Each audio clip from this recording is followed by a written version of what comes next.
Assalamualaikum warahmatullahi wabarakatuh. Shalom, Om Swastiastu, Namo Buddhaya, salam kebajikan untuk Dewan Juri dan untuk kita semua. Kami dari tim Institut Teknologi Sumatera akan mengutarakan argumentasi kami pada debat kali ini dengan mosi sistem pembelajaran daring. Saya ditemani oleh kedua rekan saya yaitu Pramana Putra sebagai pihak pro, Warsito sebagai pihak kontra, dan saya sendiri sebagai pihak yang akan menyimpulkan argumentasi dari kedua belah pihak. Baiklah, saya persilakan kepada Pramana Putra untuk memulai perdebatan kali ini. Assalamualaikum warahmatullahi wabarakatuh. Perkenalkan, nama saya Pramana Putra. Saya dari Institut Teknologi Sumatera. Di sini saya sebagai pihak pro dalam debat yang bertema pembelajaran secara daring atau secara online. Di masa pandemi atau di masa COVID-19 seperti ini, pembelajaran secara daring itu sangat dimungkinkan atau sangat diharuskan, di mana pembelajaran secara daring itu dapat mencegah penyebaran rantai COVID-19 itu semakin meluas. Tidak hanya itu, pembelajaran secara daring dapat memungkinkan para siswa itu dapat memanfaatkan teknologi-teknologi yang sebelumnya belum pernah digunakan dalam pembelajaran secara tatap muka. Misal aplikasi-aplikasi yang sekarang digunakan dalam pembelajaran seperti Google Meet, Google Classroom ataupun Zoom itu sangat digunakan sekarang yang sebelumnya tidak pernah diketahui oleh para siswa di masa pembelajaran secara tatap muka. Pembelajaran secara daring juga itu memungkinkan siswa memiliki kapasitas belajar yang lebih banyak daripada pembelajaran secara tatap muka, di mana pembelajaran secara tatap muka itu dibatasi jam, tempat dan waktunya gitu. Sementara di pembelajaran secara daring itu memungkinkan siswa dapat belajar dimanapun, kapanpun, dan memiliki koneksi atau memiliki teknologi yang memadai. Selanjutnya, di pembelajaran secara daring itu dapat menjaga perilaku siswa tetap disiplin dengan diawasi oleh orang tuanya masing-masing, di mana pembelajaran secara daring ini juga membentuk suatu kedisiplinan para siswa itu semakin lebih intensif daripada pembelajaran secara tatap muka. Pembelajaran secara daring juga itu memungkinkan atau menjaga otak dari siswa tersebut itu tetap berkembang, di mana inovasi ataupun teknologi yang digunakan sekarang sudah tidak dibatasi oleh siapapun, di mana siswa dapat mengakses sumber-sumber atau mengakses inovasi-inovasi yang memungkinkan dapat dikembangkan. Yang sebelumnya di pembelajaran tatap muka, penggunaan internet atau penggunaan teknologi di sekolah itu sangat dibatasi dan tidak dimungkinkan setiap hari. Namun setelah pembelajaran secara daring, penggunaan teknologi atau internet itu tidak dibatasi, bisa kapanpun dan dimanapun, sehingga para siswa dapat mengakses sumber yang mungkin bermanfaat dan mampu mengembangkan apa yang sebelumnya pernah dipikirkan di masa pembelajaran secara tatap muka. Pembelajaran secara daring juga itu menjadi rutinitas anak itu tetap berguna, tetap berkembang, sehingga dapat membuat sebuah inovasi seperti yang tidak pernah dibuat pada saat pembelajaran tatap muka. Terus para mahasiswa atau para siswa juga dapat mendeteksi gangguan yang timbul atau yang ada dalam diri mereka masing-masing. Mungkin yang sebelumnya pada saat pembelajaran secara tatap muka mungkin tidak mengetahui gangguan yang mereka alami dalam sistem belajarnya, karena lingkungan yang ada di sekolah. Namun di pembelajaran secara daring ini mereka dapat mendeteksi apa gangguan selama pembelajaran dilakukan.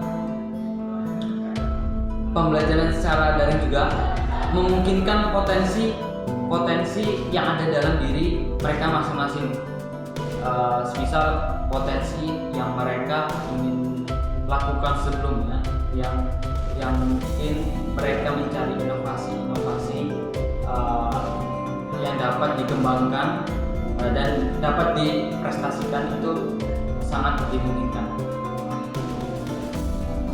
Selanjutnya, pembelajaran secara daring juga itu dapat menjaga kebersamaan antara orang tua dan siswa, dimana yang sebelumnya pembelajaran secara tatap muka itu siswa hanya dilihat di sekolah, jadi yang melihat pembelajaran siswa itu hanya guru, tidak orang tua. Tapi setelah pembelajaran daring, orang tua dapat melihat atau mengawasi atau mengingatkan para anaknya atau siswa itu untuk lebih giat belajar. Ini yang membuat kebersamaan itulah yang muncul dalam pembelajaran secara online, di mana orang tua selalu mengingatkan anaknya dan memungkinkan kebersamaan tersebut itu lebih dilakukan, sehingga pembelajaran daring di rumah itu tidak membosankan karena ada orang tua yang selalu mengingatkan, yang selalu memberikan motivasi, yang selalu menyediakan fasilitas-fasilitas yang ada di rumah. Sekian, terima kasih. Assalamualaikum warahmatullahi wabarakatuh. Perkenalkan, nama saya Muhammad Warsito dari Institut Teknologi Sumatera. Di sini saya sebagai pihak kontra dalam debat dengan tema pendidikan dengan sistem daring. Di masa pandemi COVID-19 ini banyak sekali sektor yang berubah, terutama di sektor pendidikan. Menteri Pendidikan dan Kebudayaan Nadiem Makarim telah mengatur kebijakan pendidikan daring di masa pandemi. Hal tersebut dikeluarkannya Surat Nomor 4 Tahun 2020 tentang pelaksanaan kewajiban pendidikan di masa pandemi COVID-19. Di dalam perkuliahan daring ini banyak sekali ketidakefektifan. Salah satunya adalah sarana dan prasarana sekolah yang belum siap untuk melakukan pembelajaran daring. Padahal sarana dan prasarana adalah penunjang kegiatan daring sehingga daring bisa menjadi lebih efektif. Selanjutnya adalah banyak sekali siswa yang tidak mempunyai gawai untuk pembelajaran daring. Hal ini disebabkan karena finansial orang tua. Sehingga sekolah ada yang memberikan metode lain, yaitu dengan metode guru berkunjung ke rumah siswa. Namun hal ini juga tidak efisien dan tidak efektif karena guru yang tidak memadai serta jumlah waktu yang sangat terbatas. Teknologi informasi dan komunikasi juga menjadi problema bagi guru karena dengan kegaptekan guru itu tidak bisa melahirkan inovasi-inovasi terbaru untuk diberikan kepada siswanya, sehingga mereka juga tidak bisa menguasai fitur-fitur teknologi terkini. Di sisi lain, akses internet yang sulit juga merupakan suatu masalah yang sangat krusial di era pandemi saat ini.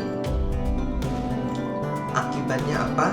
Akibatnya siswa tidak bisa melakukan pembelajaran daring dan juga siswa tidak bisa mengirimkan tugas yang diberikan oleh guru. Selanjutnya adalah kota yang semakin hari semakin boros.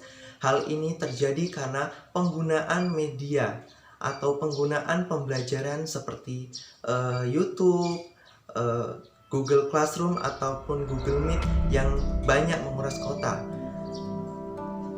Hal ini juga orang tua merasa keberatan dan terkadang banyak dari orang tua yang tidak bisa membelikan kuota untuk anak-anaknya.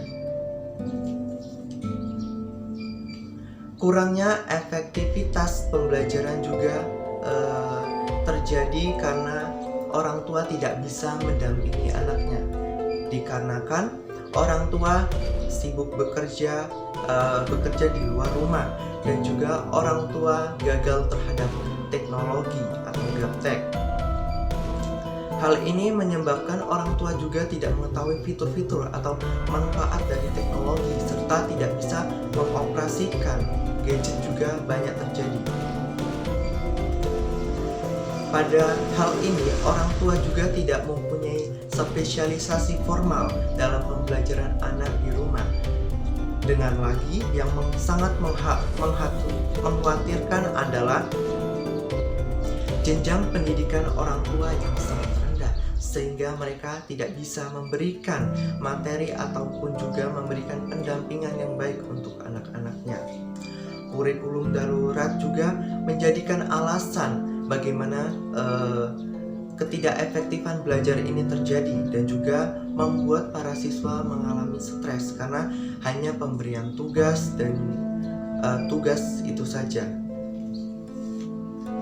Hal ini akan mengakibatkan penurunan pada motivasi siswa untuk belajar. Yang terakhir adalah SPP yang tetap berjalan. Di masa pandemi ini, SPP tetap berjalan dan tidak ada mengalami pengurangan. Sedangkan orang tua siswa banyak yang tidak bekerja. Ini akan menjadi ancaman besar untuk bangsa kita, karena berjuta-juta siswa akan terancam untuk sekolah karena tidak bisa membayar SPP sekolah. Terima kasih.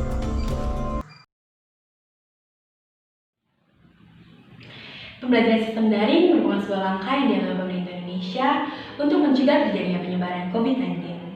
Solusi ini diambil agar tidak terjadi kontak langsung baik antara siswa dengan guru maupun siswa dengan siswa lainnya.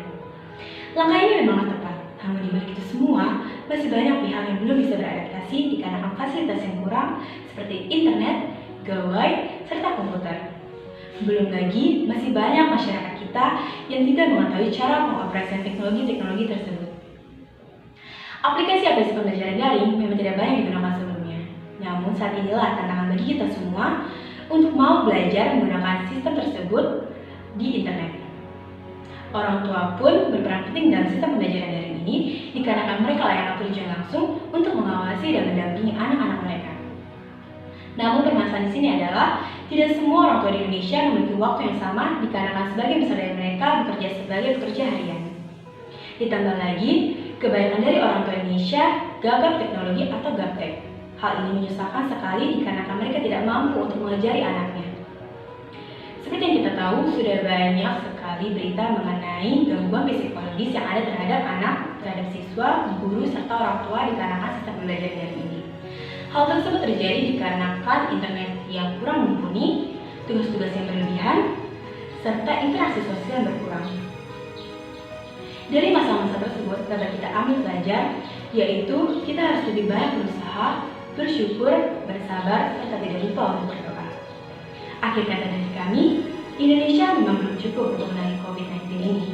Namun ada baiknya kita sebagai warga negara, sebagai pelajar, mengikuti segala usaha atau arahan dari pemerintah. Salah satunya adalah pembelajaran sistem daring. Sulit memang, namun apakah kita akan menyerah? Tentu tidak. Sembari menunggu segala usaha yang pemerintah lakukan, marilah kita bersama-sama menyatukan tujuan kita untuk melewati tantangan ini. Sekian dari saya, terima kasih.